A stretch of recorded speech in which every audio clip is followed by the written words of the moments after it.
답은 AI 반도체, 또 최대 2차 전지 비교 분석, 2차 전지와 조선 수익의 길, 점상과 함께하는 특별 강연회. QR코드를 인식해 확인해보세요.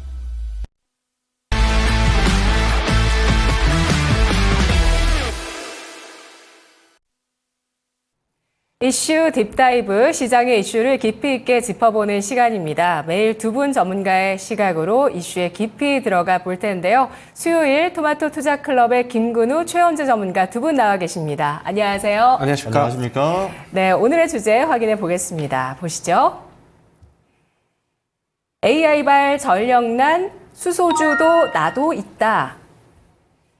네, AI발 전력난 이슈로 인해서 전력기기주의 강세가 이어졌고요. 지난번에 이슈에서 짚어봤듯이 이 전력기기 같은 경우는 2년 넘는 상승을, 2년 정도의 상승을 현재 보여주고 있는 그런 섹터이기도 합니다. 그런데 좀 소외됐었던 섹터가 지금 시장에서 다시 한번 부각이 되고 있는 상황인데요. 먼저 최원재 전문가님께 질문 드려볼게요. 전력주의 질주 다음 순번 에너지 관련주로 떠오르고 있죠. 배경이 어떻게 될까요? 일단은 뭐 전력난, 계속 AI발 전력난이 계속 이슈로 부각이 되고 있다. 좀 그렇게 보고 있고요. 지금 결국에는 AI 기술의 발전 속도를 지금의 현재의 전력량이 감당하기엔 좀 역부족이다. 그렇게 보고 있습니다. 지금 AI 기술에는 결국에는 예전에 생각했던 것보다 훨씬 더 많은 에너지가 좀 필요하다. 그렇게 보고 있고요. 지금 결국에는 챗GPT 같은 이제 생성형 AI를 이제 개발해서 사용을 하려면은 천문학적인 용량의 데이터 센터가 좀 필요하기 때문에 결국 데이터 센터발 전력난이다. 저는 그냥 그렇게 보고 있고요. 지금 현재 보신다면은 AI용 데이터 센터는 전력을 엄청나게 먹는 하마다 그렇게 보고 있습니다. 그러면서 이제 마이크로소프트 같은 경우에도 지금 신재생 에너지 쪽에 약 14조 원 정도를 투자하겠다 얘기를 하고 있고요. 역시 장기적인 관점에서는 신재생 에너지뿐 그다음에 원전 관련 수요도 같이 늘어날 것이다. 그렇게 보고 있습니다. 네, 그렇습니다. 그래서 지금 빅테크 쪽에서는 전력 확보를 위한 경쟁에 나섰다고도 볼 수 있는 상황인데요. 다음 순번 에너지주 시장에서 부각이 되고 있는 모습입니다. 국내랑 미국장이랑 비교를 했을 때도 지금 동반해서 가고 있다 이렇게 봐야 될까요? 그런 측면이 있는 게 있고 또 약간 좀 선별적인 구간도 있는데 이 지점은 큰 틀에서 보면 사실 같이 가고 있는 게 맞습니다. 어떤 걸 먼저 말씀을 드려야 되냐면 네. 이 베이스를 봐야 되는 측면이 있어요. 베이스라고 하면은 지금 전력난인 거는 누구나 알고 있습니다. 그러면 이제 순서를 봐야 되는 건데 먼저 출발한 게 이제 당연히 이제 송배전 변압기 쪽이 출발을 한 거고 그걸 따라간 게 이제 전선들입니다. 전선주가 따라갔는데 우리가 잘 들여다보면은 그러면 전선을 이동하는 시설들은 다 이제 강하게 주가가 급등을 했단 말이죠. 그럼 실제 발전은 어떻게 할 건가가 이제 오늘의 중심 이슈이기도 하고 그 지점이 이제 다시 각광을 받고 있는 것이기도 합니다. 그래서 대표적인 게 신재생 에너지들 있죠. 태양광이라든지 수소 에너지 같은 것들 그리고 이제 과거에는 이제 저탄소화에 끼지 못했지만 지금은 저탄소 정책에 같이 끼어 들어간 원전이 있습니다. 네. 그럼 이 세 가지가 아무래도 이 전력난, 그러니까 발전 단계에서 중요한 이슈가 되는 것인데 여기서 제가 오늘 짚어볼 거는 이제 태양광이랑 원전단을 먼저 이야기를 드려볼게요. 수소는 또 다음 주제에 있으니까. 그럼 태양광 같은 경우는 지금 현재에서 가장 큰 이슈는 아무래도 시장입니다. 우리가 태양광을 그럼 어디에 가장 많이 수출하고 있느냐 보면요. 점유액, 그러니까 지난해 기준에서 우리가 한 10억 달러 정도 수출을 했는데 그중에 점유 96%가 미국입니다. 그러니까 미국에서 태양광에 대한 수입을 굉장히 많이 하고 있는 것이고 이게 우리가 미국 의존도가 높으니까 좀 안 좋다라고 볼 수도 있겠지만 지금 양면성을 띠고 있는 강점도 있어요. 뭐냐면 미국이랑 중국의 무역 분쟁입니다. 근데 여기에 태양광도 포함이 되어져 있습니다. 이제 어제죠. 업계에서 얘기가 나온 게 뭐가 있냐면 미국 정부가 양면형 태양광 패널에 대해서 14.25% 관세하겠다라는 겁니다. 이게 중국향 이제 관세를 늘린 정책이거든요. 근데 이게 무슨 이유가 되는 거냐면 예를 들어서 중국은 태양광 산업 자체를 정부 단위에서 굉장히 많은 보조금을 투입을 합니다. 그러니까 뭐가 발생하냐면 똑같은 패널인데 그러니까 패널당 이제 전기를 생산을 하잖아요. 근데 태양광 패널 이제 가격, 와트 시당 가격으로 보자라면은 $130대 정도가 나와야 됩니다. 이게 보편적인 이제 국제 평균 가격이 되는 거거든요. 근데 중국에서 만들어진 태양광 패널 와트시로 기준을 보면은 67원 정도가 됩니다. 반토막이에요. 왜 이렇게 되는 구조가 나오냐면 그러니까 중국 정부가 보조금을 많이 주다 보니까 가격 경쟁에서 중국이 엄청나게 우월한 형태를 띠고 있는 겁니다. 그럼 미국은 이거를 사실 지금 단계에서 이런 거 그냥 안 보잖아요. 바로 이제 규제에 나선 거고, 미국에 팔고 싶으면은 너네들은 관세를 훨씬 더 많이 내라 라는 기조를 띠고 있는 거거든요. 근데 이게 우리 입장에서는 사실 굉장히 좋은 소식입니다. 우리가 미국 의존도가 높다라는 거 제가 방금 설명을 드렸고, 미국 의존도가 높은 이 태양광단에서 그럼 앞으로 우리가 더 많은 비중을 차지할 수 있는 거고 더 많은 투자를 들어갈 수 있는 거거든요. 중국이 가격 경쟁에서 밀리게 되면 들어갈 수 있는 기업들이 뭐가 있느냐, 그럼 이런 지점 볼 필요가 있는데, 그러면 우리 딴에서 태양광 기업들이 좋은 게 하나솔루션이라든지 OCI, HD 현재에너지 솔루션 같은 게 이제 대장단에서 움직일 수가 있고, 그 중에 중심은 당연히 하나솔루션이 있을 거고요.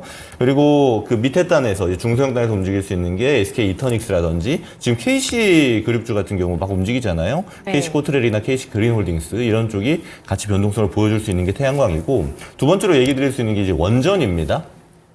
원전은 아마 저도 그렇고 이제 막 얘기를 굉장히 많이 드린 섹터라서 간략하게만 좀 설명을 드리면, 크게는 두 가지 이슈가 지금 있습니다. 첫 번째가 체코 관련 이슈예요. 네. 오늘 이제 우리 산업부와 체코 산업부 담당자가 만납니다. 그래서 에너지 분야 협력 방안도 이제 나올 거예요. 이 결과치가 나올 거고, 여기에는 뭐가 있냐면 체코에 지금 수주 물량이 있습니다. 원래는 한 기였었는데 지금 4기까지 늘어났기 때문에 굉장히 큰 규모가 됐습니다. 우리 돈으로 하면 30조 원 정도 규모가 되는 원전 수주가 있고, 여기에는 이제 한수원이라든지 한전기술, 그리고 두산 에너빌리티가 이제 팀코리아로 참여를 하는데, 이게 지금 좋은 얘기가 많죠.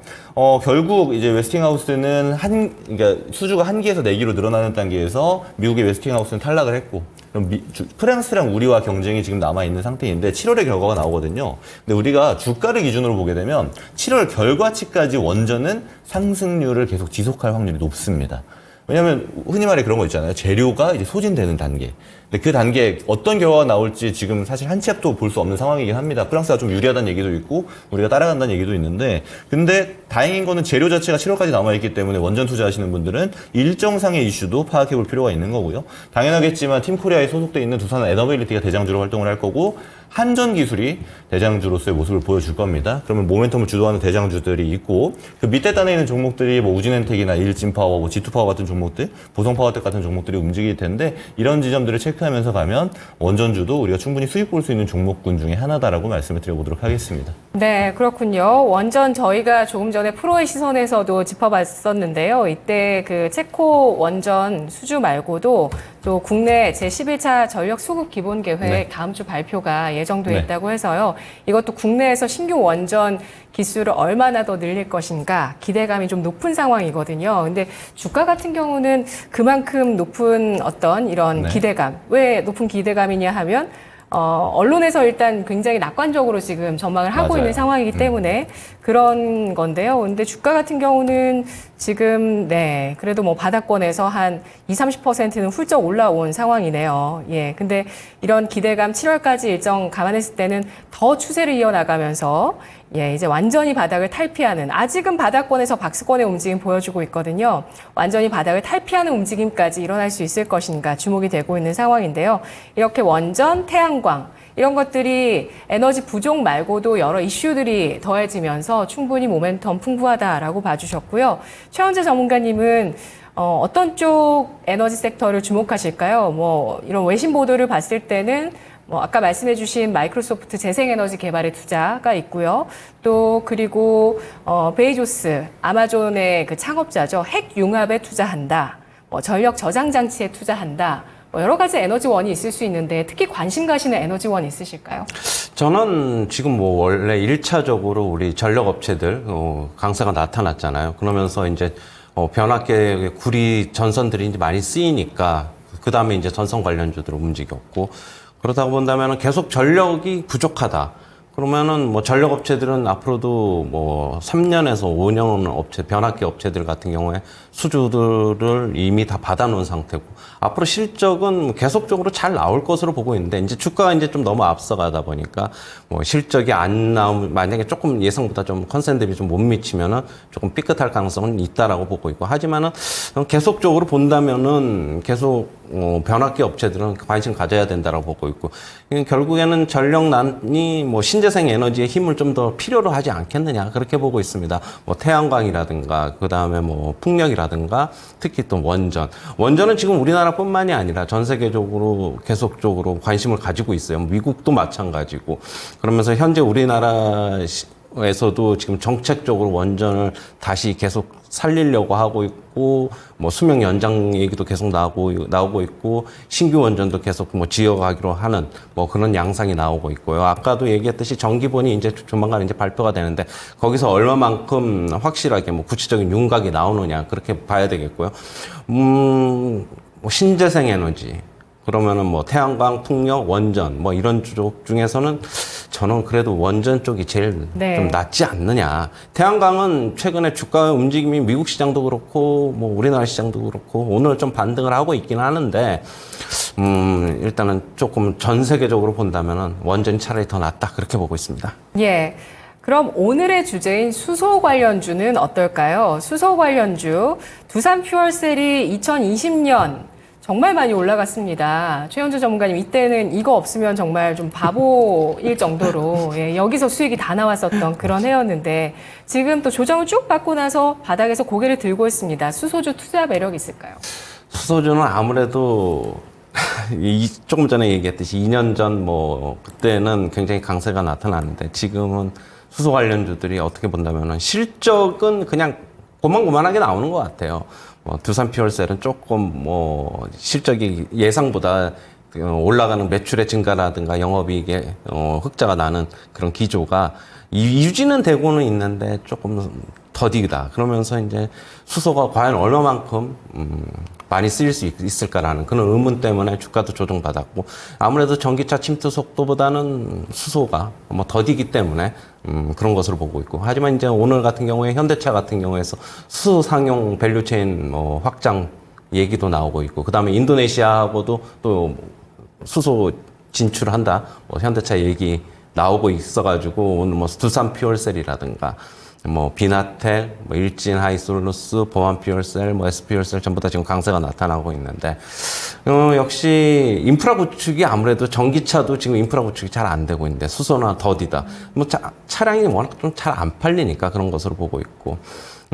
그러나 이제 앞으로는 전체적으로 본다면 앞으로 이제 한 7, 8년, 10년 정도로 본다면 뭐 수소 경제로도 갈 수 있는 가능성이 있다. 그러면은 지금보다는 역시 좀 장기적인 관점에서 접근해야 된다라고 보고 있고, 오늘 뭐 두산 퓨얼셀 강세 뭐 이런 종목들 강세는 역시 최근의 흐름이 아무래도 반도체라든가 2차 전지 이런 쪽의 흐름이 안 좋잖아요. 그러다 보니까 낙폭과 대조 찾다 보니까 뭐 못 올랐던 것들 뭐 이슈도 있고, 그래서 좀 같이 좀 올라오는 게 아닌가, 그렇게 보고 있습니다. 네, 어떤 테마성의 성격으로 수남의 관점에서 올라오고 있다는 해석을 해주고 있습니다. 수소 경제 같은 경우는 장기적인 관점에서 봐야 하는 사안이다라는 말씀이신데요. 그렇다면 김근우 전문가님 생각은 어떠실까요? 수소주 바닥에서 고개를 드는데 매력적으로 보이시나요?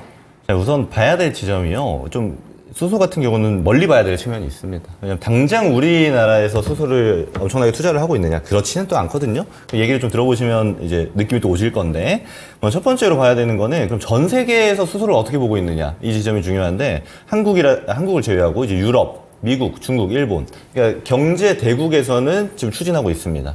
그러니까 수소에 대한 투자를 추진하고 있다라는 거는 수소를 생산할 수 있는 인프라 투자를 진행하고 있다라는 거거든요.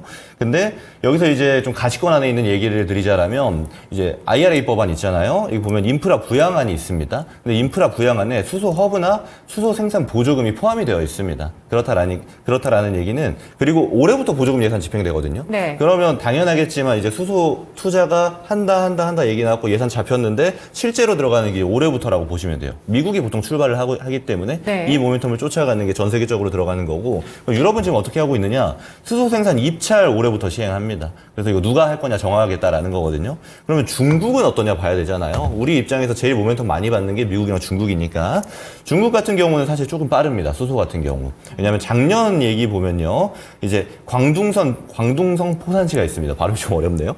광둥성 포산시를 이제 수소 에너지 지역으로 아예 구분을 해서 수소 에너지 관련 기업 150개를 집결시켰습니다. 그래서 에너지 클러스터, 우리가 예를 들어서 용인의 반도체 클러스터 만들듯이 수소만 하는 산업 클러스터를 만들었고, 여기에 이제 투자만 11조 원이 이미 집행이 됐어요. 진행을 하고 있는 게 작년부터 출발을 한 거기 때문에 중국이 수소단에서는 좀 빠르다라고 볼 수 있는 겁니다. 그러면 우리는 어떠냐? 우리 수혜주를 봐야 되니까. 봐야 되는데 우리 사실 조금 늦습니다. 왜냐하면 이제 막 결정을 했어요. 이제 그럼 우리도 수소하겠다라고 결정을 한 거고, 인프라 건설은 30년에 이제 1차 완료가 될 겁니다. 2030년에. 그러니까 아무래도 이제 다른 국가들보다 수소단에서는 좀 늦는 게 지금 현실이에요. 그래서 수소 에너지의 모멘텀을 보실 거면 우리 기업들이 우리 딴에서 투자하는 것도 중요하겠습니다만, 우리 기업들이 그럼 해외에 투자되어 있는 곳에 얼만큼 참여할 것인가가 지금 수소단에서는 좀 중요한 거고, 그러면 이렇게 물어보실 겁니다. 오늘 수소주 왜 이렇게 많이 올라가요? 이렇게 물어보실 수가 있는데, 사실 이거는 모멘텀을 따라가는 게 있습니다. 예를 들면 이제 뉴욕 증시의 블룸 에너지라든지 플러그 파워 같은 종목들, 수소단 종목들이거든요. 수소 네. 전지하고 수소 에너지 하는 애들인데, 얘네들이 이제 강하게 올라갔습니다. 특히 이제 블룸 에너지가 강하게 어제 상승을 하고 마무리를 하다 보니까, 그러면 우리는 뭐가 쫓아갈 거냐 했을 때 이제 간 게 KC그룹주라든지 이런 애들이 가는 건데, 사실 테마단 움직임이라고 보는 게 맞아요. 연관성이 뚜렷한다라거나 우리가 걔네들이 하는 사업에 참여한다라거나 하는 건 지금 얘기 나오는 건 없습니다. 그리고 플러그 파워 모멘텀은 최근까지 좋았다가 지금 좀 눌려주고 있거든요. 그래서 수소단은 아무래도 중장기적인 레이스다라고 보는 게 맞고, 지금 수혜주로 꼽는 거는 아무래도 수급으로 움직이는 테마단 종목들이 있는 것이기 때문에, 그래서 이런 종목들을 트레이딩 들어보시는 건 괜찮긴 합니다만은, 여기에 적극적으로 투자해서 비중 투자를 하는 거는 오히려 지금 시점에서는 맞지 않다라고 보는 게 맞다라고 말씀을 드리고 마무리하도록 하겠습니다. 네, 긴 호흡의 투자가 필요한 게 바로 수소 관련주라는 점에 대해서 강조를 해주셨는데요. 같은 의견을 갖고 계십니다. 다만 그래도 올해부터 미국 쪽에서도 이런 수소 허브라든지 수소 생산 관련한 인프라를 확대하기 위한 그런 예산들을 집행하고 있다는 점, 그리고 유럽 역시도 마찬가지입니다. 이렇게 유럽, 미국, 일본 등지에서 수소 생산 인프라 투자가 본격화되고 있는 그런 움직임 보여주고 있고요. 중국은 좀 더 빠르게 성장 단계에 진입했다라고 말씀해 주셨는데요. 국내도 있긴 있습니다, 전문가님. 네. 네, 강원도더라고요. 예, 강원도 동해 삼척시가 수소 클러스터로 되어서 5년간 3,177억 원 투자가 된다고는 하는데 좀 규모가 크진 않죠. 사실 좀 미미하죠. 네. 80개 기업을 유치하면서 네. 이 지역에 동해 삼척, 이 지역에 수소 저장 운송 클러스터 구축 사업을 본격화한다라는 내용이 나오고 있고요. 현대차는 북미 쪽의 수소 주도권 확보를 위해서 수소 물류 운송 쪽에 대한 수소차 모멘텀이죠. 이런 것들 오늘 좀 모멘텀 나오고 있는데요. 자, 그렇다면 관련주를 꼽아보도록 하겠습니다. 최영지 전문가님, 수소 관련주 탑2를 꼽아주시죠. 역시 일단은 두산 피월셀이 탑픽이고요. 두 번째는 흑자 기조가 계속 유지되고 있는 비나텍, 소형 밸류 체인인데 소형주인데 일단은 뭐 두산 피월셀 오늘 강하게 좀 슈팅이 나오고 있고, 아무래도 뭐 현대차 관련 소식에 오늘 슈팅이 나오는 것으로 보고 있고요. 그러나 이제 좀 저 아까도 얘기했듯이 뭐 결국에는 지금 여기서 계속적으로 상승하기보다는 납법과대주 찾다 보니까 뭐 좀 못 간 것들 오늘 오르고 있고, 결국에는 뭐 좀 매매 관점에서 한번 접근해야 되는 게 아닌가라고 보고 있고요. 뭐 바이앤홀드식으로 길게 가져가는 것보다는 조금 짧게 끊는 게 차라리 더 낫다. 하지만 오늘 뭐 대량 거래 터졌으니까 추가적인 상승 여력은 있다라고 보고 있고요. 네. 역시 뭐 장기적으로 본다면 수소 에너지 경제가 확대될 것이다. 라고 본다면 뭐 수혜가 예상되고 있고, 뭐 일단은 하반기에 수주가 계속적으로 확대가 될 것이다, 그렇게 보고 있습니다. 1분기 실적은 그냥 뭐 일단 평범하게 그냥 나왔다, 그냥 그렇게 보고 있고요. 비나텍 같은 경우에는 물론 이거 접근하시려면은 조금 호가창이 조금, 오늘은 좀 호가창이 좀 두터운데 좀 얇아서 좀 그게 좀 아쉽기는 한데, 계속적으로 작년 1분기에는 소폭 적자가 났지만 2분기, 작년 2분기, 3분기, 4분기, 올해 1분기에도 흑자 기조는 계속 유지되고 있다라고 보고 있고, 올해부터 본격적으로 실적 개선이 일단은 확대가 될 것으로 일단은 보고 있습니다. 네, 그렇군요. 두 가지 종목 모두 올해 하반기에 수주 확대라든지 또 올해 실적 개선에 대한 전망들이 나오고 있는 종목인데요. 다만 두산 퓨얼셀, 비나텍 모두 트레이딩 관점에서 접근해보자는 의견을 제시해 주셨습니다.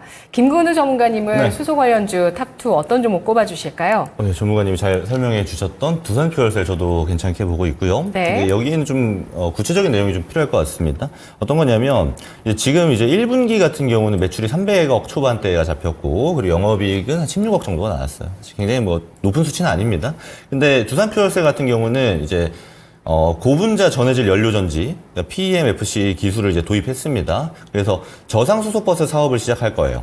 그러니까 올해 판매 목표가 아직은 20대, 30대 정도를 예상하는데 2028년 기준으로 보자라면 이제 이 판매 컨센으로 보면 한 200대 이상을 목표로 하고 있습니다. 그래서 여기서 좀 고부가 가치를 만들어내려고 하는 거고 또 하나가 수소 관련된 기자재를 납품할 건데 기자재 공급은 이제 올해 2분기부터 출발할 겁니다. 그래서 아무래도 기자재 단에서 매출이 발생하고 이게 실적으로 찍히는 거는 3분기, 사실 실제로 많이 찍히는 건 4분기 정도를 예상하고 있거든요.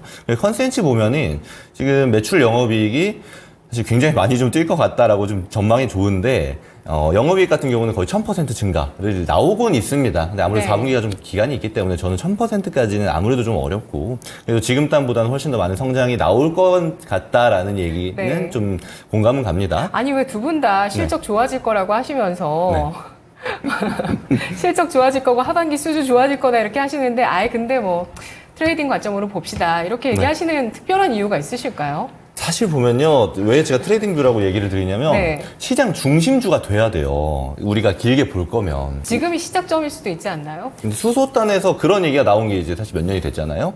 단 한 번도 수소가 시장 중심주가 된 적은 없습니다. 항상 올라가려다 보면은 반도체에 치이고요. 올라가려다 보면 2차 전지에 치이고요. 우리나라는 수급이 사실 이렇게 속된 말로 빵빵한 시장이 아닙니다. 항상 수급이 좀 쏠려 있는 형태가 있기 때문에 실적이 좋다? 그러면 사실 찍히고 나서 보는 것도 괜찮다라고 저는 얘기 드릴 수 있을 정도로 네. 수소단은 중심주가 되기는 좀 어려운 측면이 있는 겁니다. 잠깐 최현주 전문가님 의견도 좀 확인해 볼까요? 저도 이게 결국에는 뭐 하반기에 실적이 수주가 늘어나면은 뭐 실적이 개선될 것이다라고 하는데 네. 일단 실적이 그렇게 계속적으로 좋게 나오지를 않고 있어요. 뭐 들락날락 계속적으로 좀 그렇다 보니까 좀 전에 얘기했듯이 김근우 전문가님께서 얘기했듯이 저도 그냥 실적 보고 차라리 좀 괜찮아지는 거 보고 차라리 그때 접근에 늦지 않지 않느냐 그렇게 보고 있고 아무래도 수소가 전반적인 뭐 신재생 에너지 이쪽에서 좀 이끌려고 하면은 인프라 구축이 먼저 우선이 돼야 될 것이다라고 보고 있기 때문에 그러기에는 상당한 시간이 좀 필요하다라고 저는 보고 있어요. 그러면은 역시 뭐 매매 관점에서 접근하는 게 맞다 그냥 그렇게 보고 있습니다. 네. 김근우 전문가님, 두산 퓨얼셀 올해 실적 개선되기는 하나. 네. 네. 좀 봐야 되겠다. 확인 이후에 대응하겠다라고 해주셨고. 맞아요. 상반기보다 하반기에 개선 네. 가능성은 더 크다. 훨씬 크다라고 그건 저도 공감을 하고 있습니다. 예. 그리고 사실 실제로 그럼 국내에서 수소를 대장으로 이끌 거는 네. 두산 퓨얼셀은 제가 이거는 좀 특별한 종목에서 말씀을 드린 거고 사실 하나그룹입니다. 그냥 구체화해서 수소를 밸류체인까지 만들어서 발표한 데는 하나밖에 없어요. 그 중심에 있는 게 하나솔루션이고 예. 하나솔루션에서 지금 얘기가 나오는 게 이제 보면은 우리가 사실 수소 기술의 가장 핵심은 수소 에너지 추출하는 거잖아요. 이게 수전의 기술인데 보면은 여기 전기가 엄청 많이 들어갑니다. 그래서 이 기술을 상용화하는 데까지 비용이 너무 많이 들다 보니까 이게 좀 문제가 있다라고 보는 거였고 네. 이게 좀 어려울 것이다라고 보는 거였는데 지금 보게 되면은 하나솔루션이 이제 개발하고 있어요. 무슨 방식이냐면 음이온 교환막 방식으로 해서 과거에 수전의 기술은 전기를 빵 터뜨려서 이제 수소를 압출하는 방식이었다라면 지금은 이제 음이온 교환 방식으로 해서 전기를 좀 덜 쓰면서도 만들 수 있게. 그러니까 다른 말로 하면 상용화가 가능하게끔 하는 방식을 개발하고 있거든요. 근데 이게 이제 지금 개발단이기 때문에 뭐 수치화되는 건 없습니다만은 방향 자체는 이게 맞다라고 저는 보고 있는 것이고 또 하나 얘기 드려야 될 게 그럼 하나 솔루션이 하고 있는 거를 솔루션만 하고 있냐 이건 아니에요. 지금 수소 전시회가 이제 H2 미트가 제일 큰데 여기에 이제 트레일러 운송용 그리고 수소차, 항공 우주용 그러니까 다양한 수소를 운반할 수 있는 고압 탱크도 하나솔루션이 실제로 지금 하겠다라고 얘기를 했고 구체화 방안도 얘기가 나왔습니다. 그러니까 하나솔루션을 중심으로 해서 하나그룹은 수소에 대해서 되게 진심이에요. 저는 앞으로 시간을 두고 봐야 될 게 지금 수소 섹터긴 합니다만은 그 중심이 될 거는 한화가 될 가능성이 굉장히 높다라는 겁니다. 네. 그리고 그 사이에서 특별한 사업을 하고 있는 게 지금 두산퓨얼셀이기 때문에 이 두 가지 지점이 좀 차별성이 있죠. 그래서 중심주를 보시려거든 차라리 하나솔루션을 보는 게 재생에너지단에서는 맞다라고 저는 보고 있는 거고, 하나그룹은 재생에너지 다 하잖아요. 태양광도 하고. 그래서 하나그룹의 오히려 중심은 더 둬야 된다라는 것으로 이 두 가지 종목은 이렇게 압축을 시켜서 말씀드려 보도록 하겠습니다. 네, 알겠습니다. 자, 오늘 이슈 딥다이브 전력 부족 현상의 수혜주로 떠오르고 있는 에너지 섹터에 대한 분석해봤습니다. 두 분 고맙습니다. 고맙습니다. 네, 이슈 딥다이브 함께 하셨고요. 이어서 오늘 마켓 딥다이브의 마지막 코너가 준비되어 있습니다. 시장에 대한 또 인사이트 만나보실 수 있는 시간이죠. 오전장에 복귀를 통해서 오후장의 전략을 확인해 보실 수 있는 시간, 주식시장을 바라보는 거인의 시선입니다.